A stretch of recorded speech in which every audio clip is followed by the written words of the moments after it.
ಸಿನಿಮಾದಲ್ಲಿ ಪುಷ್ಪ ಸಿನಿಮಾ ಮಾದರಿಯಲ್ಲಿ ಸಿಂಡಿಕೇಟ್ ಮಾಡಿಕೊಳ್ಳಲಾಗಿದೆ. ಕ್ರಷರ್ ಮಾಲೀಕರ ಸಿಂಡಿಕೇಟ್ ಮಾಡಿಕೊಂಡಿದ್ದಾರೆ ಸಂಸದ. ಸಿಂಡಿಕೇಟ್ ಮಾಡಿದ್ದಾರೆ ಸಂಸದ ರಾಜಶೇಖರ್ ಹಿಟ್ನಾಳ್.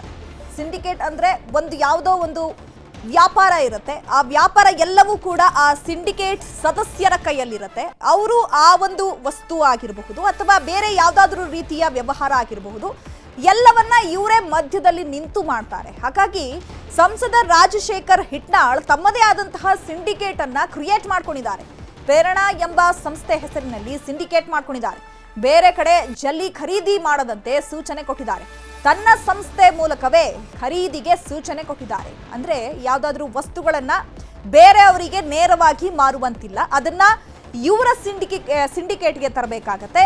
ಇವರು ಬೇರೆ ಎಲ್ರಿಗೂ ಕೂಡ ಒಂದು ಕಮಿಷನ್ ಬೇಸ್ ಮೇಲೆ ಆ ಒಂದು ವಸ್ತುಗಳನ್ನ ಮಾರ್ತಾರೆ. ಸೊ ಹಾಗಾಗಿ ತಮ್ಮದೇ ಒಂದು ಸಿಂಡಿಕೇಟ್ ಮಾಡ್ಕೊಂಡಿದ್ದಾರೆ ಅಂತ ಹೇಳಿ ಈಗ ಆಕ್ರೋಶಗಳು ವ್ಯಕ್ತವಾಗ್ತಾ ಇದೆ. ಸಂಸದ ಹಿಟ್ನಾಳ್ ವಿರುದ್ಧ ಗುತ್ತಿಗೆದಾರರ ಸಂಘ ಆಕ್ರೋಶವನ್ನ ವ್ಯಕ್ತಪಡಿಸ್ತಾ ಇದೆ. ನಾವು ಗುತ್ತಿಗೆದಾರರು, ಬೇಕಾದವರಿಗೆ ಖರೀದಿಸ್ತೇವೆ. ಸಂಸದ ರಾಜಶೇಖರ್ ಹಿಟ್ನಾಳ್ ನಡೆಗೆ ತೀವ್ರ ತಿರುಗೇಟು ನೀಡಿದ್ದಾರೆ. ಜೊತೆಗೆ ಗುತ್ತಿಗೆದಾರರು ಜೆಡಿಎಸ್ ಜಿಲ್ಲಾಧ್ಯಕ್ಷ ಭೂಮರೆಡ್ಡಿ ಸುಖರಾಜ್ ಹನುಮೇಶ್ ಕಡೆ ಮನೆ ಆಕ್ರೋಶವನ್ನ ವ್ಯಕ್ತಪಡಿಸಿದ್ದಾರೆ. ಲೋಕಸಭಾ ಸದಸ್ಯ ಶ್ರೀ ರಾಜಶೇಖರ್ ಹಿಟ್ನಾಳ್ ಅವರು ಒಂದು ಫಾರ್ಮ್ ಮಾಡಿದ್ದಾರೆ. ಒಂದು ಫಾರ್ಮ್ ಮಾಡಿ ಆ ಫಾರ್ಮಿಗೆ ಕ್ರಷರ್ನವರೆಲ್ಲ ಮಟೀರಿಯಲ್ ಅಲ್ಲಿ ಸಪ್ಲೈ ಮಾಡಬೇಕು, ಅವರಿಂದ ಗುತ್ತಿಗೆದಾರರಿಗೆ ಸಪ್ಲೈ ಮಾಡಬೇಕು. ಇದರಿಂದ ನಮಗೆ GST ಮತ್ತು ರಾಯಲ್ಟಿ ಟೆಕ್ನಿಕಲ್ ಪ್ರಾಬ್ಲಮ್ ಇದೆ. ಅದನ್ನು ನಾವು 2 ಸಲ ಮೀಟಿಂಗ್ ಮಾಡಿದಾಗ ಅವ್ರು ತಿಳಿಸಿ ಹೇಳಿದ್ದೀವಿ.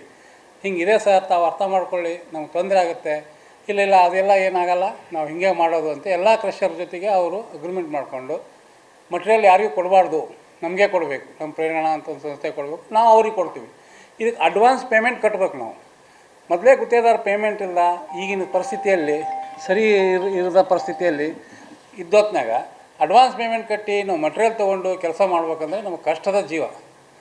ಇದನ್ನು ನಾವು ಅವ್ರಿಗೆ 2 ಮೀಟಿಂಗ್ ಮಾಡಿದ್ರು ತಿಳಿಸಿ ಹೇಳಿದ್ವಿ. ಅವರು ಇನ್ನಿಲ್ಲಿ ಮೊನ್ನೆ ಆಫೀಸನ್ನು ಓಪನ್ ಮಾಡಿದ್ದಾರೆ. ಈಗ ಸರ್ವಿಸನ್ನು ಈಗ ಪ್ರೈವೇಟಿಗೂ ಅನ್ವಯಿಸುತ್ತಿದ್ದು.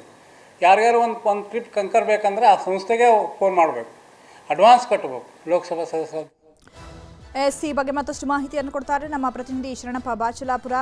ಫೋನ್ ಸಂಪರ್ಕದಲ್ಲಿ ಜಾನ ಇದ್ದಾರೆ. ಶರಣಪ್ಪ ಬಾಚಲಾಪುರ, ಸಿನಿಮಾದಲ್ಲಿ ನೋಡ್ತಾ ಇದ್ವಿ ಸಿಂಡಿಕೇಟ್ ಕ್ರಿಯೇಟ್ ಮಾಡಿಕೊಂಡು ಅಧಿಕಾರವನ್ನು ನಡೆಸುವಂಥದ್ದನ್ನ. ಆದರೆ ಇಲ್ಲಿ ಸಂಸದ ರಾಜಶೇಖರ್ ಹಿಟ್ನಾಳ್ ಅವರು ತಮ್ಮದೇ ಸಿಂಡಿಕೇಟ್ ಅನ್ನ ಮಾಡಿಕೊಂಡು ಇದರಿಂದ ಗುತ್ತಿಗೆದಾರರಿಗೆ ಮೋಸ ಆಗ್ತಾ ಇದೆ, ಅನ್ಯಾಯ ಆಗ್ತಾ ಇದೆ ಅಂತ ಹೇಳಿ ಗುತ್ತಿಗೆದಾರರ ಸಂಘದ ಅಧ್ಯಕ್ಷರು ಈಗ ಆರೋಪ ಮಾಡ್ತಾ ಇದ್ದಾರೆ. ನಿಜಕ್ಕೂ ಕೂಡ ಅವರು ಸಿಂಡಿಕೇಟ್ ಮಾಡ್ಕೊಂಡಿದ್ದಾರಾ? ಇದರಿಂದ ಗುತ್ತಿಗೆದಾರರಿಗೆ ಮೋಸ ಆಗ್ತಾ ಇದೆಯಾ? ಎಷ್ಟು ವರ್ಷಗಳಿಂದ ಈ ಸಿಂಡಿಕೇಟ್ ಮಾಡ್ಕೊಂಡಿದ್ದಾರೆ ಇವರು?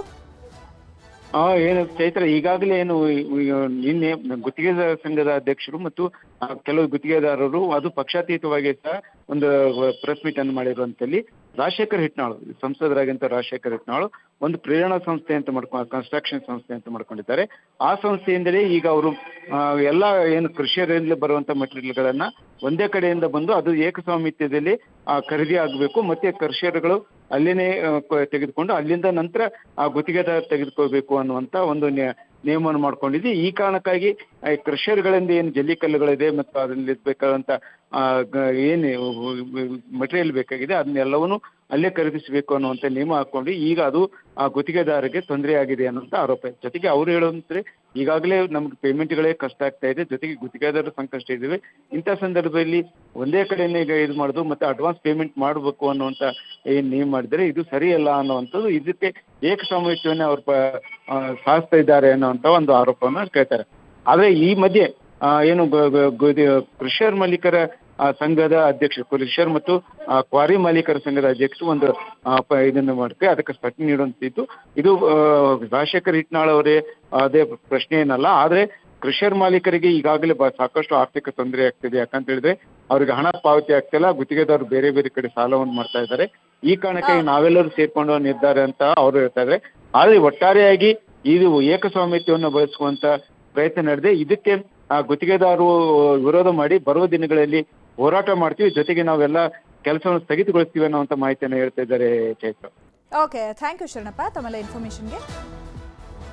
ಪ್ರೇರಣಾ ಸಂಸ್ಥೆಯಿಂದಲೇ ಜಲ್ಲಿಕಲ್ಲು ಖರೀದಿಸಬೇಕೆಂಬ ಆರೋಪದ ಬಗ್ಗೆ ರಿಯಾಕ್ಷನ್ ಕೊಟ್ಟಿದ್ದಾರೆ. ಸಂಸದ ರಾಜಶೇಖರ್ ಹಿಟ್ನಾಳ್ರ ಪಾತ್ರವಿಲ್ಲ ಅಂತ ಕೊಪ್ಪಳ ಜಿಲ್ಲಾ ಕ್ರಷರ್ ಮತ್ತು ಕ್ವಾರಿ ಮಾಲೀಕರ ಸಂಘದ ಅಧ್ಯಕ್ಷ ಕೊಟ್ರೇಶ್ ನಲವಾಡದ ಪ್ರತಿಕ್ರಿಯೆಯನ್ನ ಕೊಟ್ಟಿದ್ದಾರೆ. ಇದ್ರ ಒಳಗಡೆ ಇದು ಮಾಡಿ ಎಂಟ್ರಿ ಆಗಿ ಈ ಥರ ಎಲ್ಲ ಕ್ರಷರ್ಗಳನ್ನು ಏಕಸ್ವಾಮ್ಯತೆ ಮಾಡಿ ತಮ್ಮ ಕಂಟ್ರೋಲ್ನೇ ತೊಗೊಂಡಾರ ಅಂತಂದು ಒಂದು ಆರೋಪ ಮಾಡಿದ್ರು. ಅದರಲ್ಲೆಲ್ಲ ಸುಳ್ಳು. ಆ ಆರೋಪ ಸುಳ್ಳು. ನಾವು ಕ್ರಷರ್ ಈಗ ಅನುಭವಿಸಿರ್ತಕ್ಕಂಥ ಸಮಸ್ಯೆಗಳು, ಕ್ರಷರ್ಗಳ ಸಂಖ್ಯೆ ಭಾಳ ಆಗಿ ಮತ್ತು ಏನಾಗಿತ್ತು ಅಂದ್ರೆ ಕಾಂಟ್ರಾಕ್ಟರ್ ಗುತ್ತಿಗೆದಾರರು ಒಂದು ಕ್ರಷರ್ನಾಗ ಬಾಕಿ ಮಾಡಿ ಅಲ್ಲಿ ಪೇಮೆಂಟ್ ಕೇಳಕ್ಕೆ ನಿಂತ್ಕೊಳ್ಳೋಣ ಮತ್ತೆ ಇನ್ನೊಂದು ಕ್ರಷರಿಗೆ ಹೋಗೋದು, ಆ ಕ್ರಷರಿಗೆ ಹೋಗೋದು. ಹಿಂಗೆ ಅವ್ರೇನಂದ್ರೆ ಪೇಮೆಂಟ್ ಕೊಡದಾರ್ದೇ ಸತಾಯಿಸ್ತಾರ. ನಮಗೆ ಎಲ್ಲ ಕಡೆಗೂ ಬಾಕಿ ಮಾಡ್ಕೊಂತ ಹೋಗೋದು. ನಮ್ಮಲ್ಲಿ ಒಬ್ರಿಗೊಬ್ರಿಗೆ ಗೊತ್ತೂ ಆಗ್ತಿದ್ದಿಲ್ಲ ಅದು. ಇಲ್ಲಿ ಅವರು ಇವರು ತೊಗೊಂಡು ಕುಂತಾರ ಅಂತಂದೇಳಿ ಪೇಮೆಂಟನ್ನು ಕೊಡೋಂಗಿಲ್ಲ. ಮೇಲತ್ತು ನಮ್ಗೆ ಈಗ ಆರ್ಥಿಕ ಸಂಕಷ್ಟದಿಂದ ಇದ್ದೀವಿ, ಸರ್ಕಾರದಲ್ಲಿ ಕೆಲಸ ಕಮ್ಮಿ ಇರೋದ್ರಿಂದ. ಆಮೇಲೆ ಅವರಿಗೂ ಪೇಮೆಂಟ್ ಈಗ ಯಾರು ಕೊಡ್ತಾನೇ ಇಲ್ಲ ನಮಗೆ. ಏನಕ್ಕೆ ಒಬ್ಬರು 4-5 ವರ್ಷದಿಂದ ಪೇಮೆಂಟ್ ಕೊಡೋದು ಪೆಂಡಿಂಗ್ ಅದ.